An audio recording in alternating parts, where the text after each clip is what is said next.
E aí eu falei, esses dias eu fui na casa do meu primo e esse meu primo, que aí tem um componente que você pode colocar que o primo tem mais dinheiro, que eu falei, esse meu primo tinha TV no quarto, ele tem TV no quarto dele. Pô, aí já é o primeiro item da carta do super trunfo, né?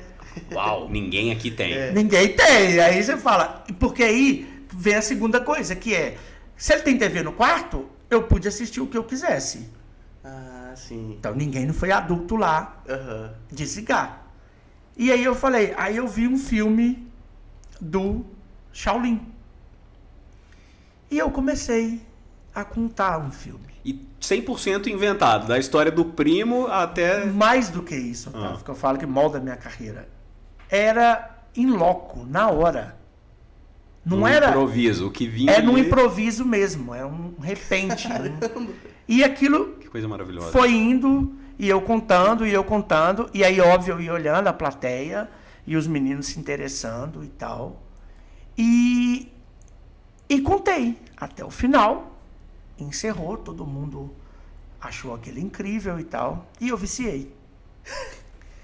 E eu viciei e contei aquilo mais algumas vezes, até um dia que aconteceu algo muito foda, que um desses meninos, no meio da conversa, ele estava tão empolgado, ele falou assim, ah, não, esse eu vi.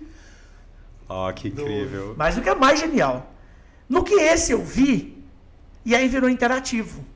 Porque ele falava assim, não, e tem a hora que o cara faz tal coisa. Começou Aí eu você tinha. pegava. Cocriação, Era uma obrigado, cocriação. virou cocriação. Porque eu não podia desmenti-lo. Sim.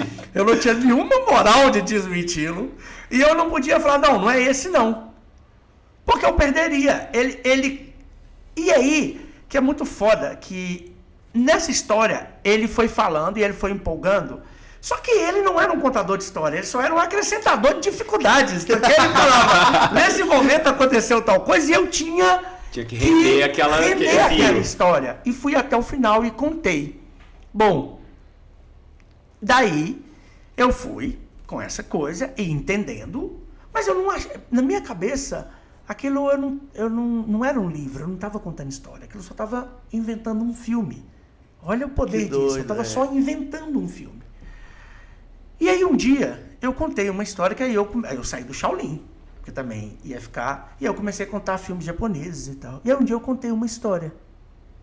E eu contei e falei, e essa narrativa era de um policial que perseguia um bandido no Japão.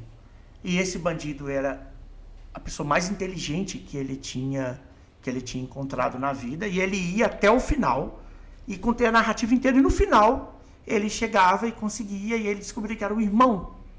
Caramba. E aí você descobria que a trajetória dele era que eles tinham se separado quando era muito novo, e ele prendia o irmão e largava, deixava de ser policial. Ele prendia, mas ele deixava de ser policial porque para ele tinha...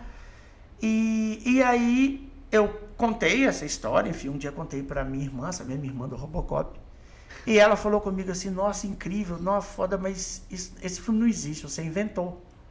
E aí foi o momento que eu entendi que as pessoas gostavam da minha história, mas elas sabiam que eu estava inventando. Só que o mais louco é que eu tô com 46 anos agora, né? Passaram 32 anos dessa jornada. E eu descobri que eu crio até hoje filmes desse jeito. Eu não escrevo nada antes, eu preciso contar a história para alguém. Todos os meus filmes, em algum momento eu contei a história e eu conto. A partir da reação dos espectadores, eu altero. E eu vou alterando até que aquela história funciona perfeitamente na minha cabeça. Quando ela funciona, quando vai para o papel a primeira vez, é algo que eu já contei para alguém em algum momento. Que incrível.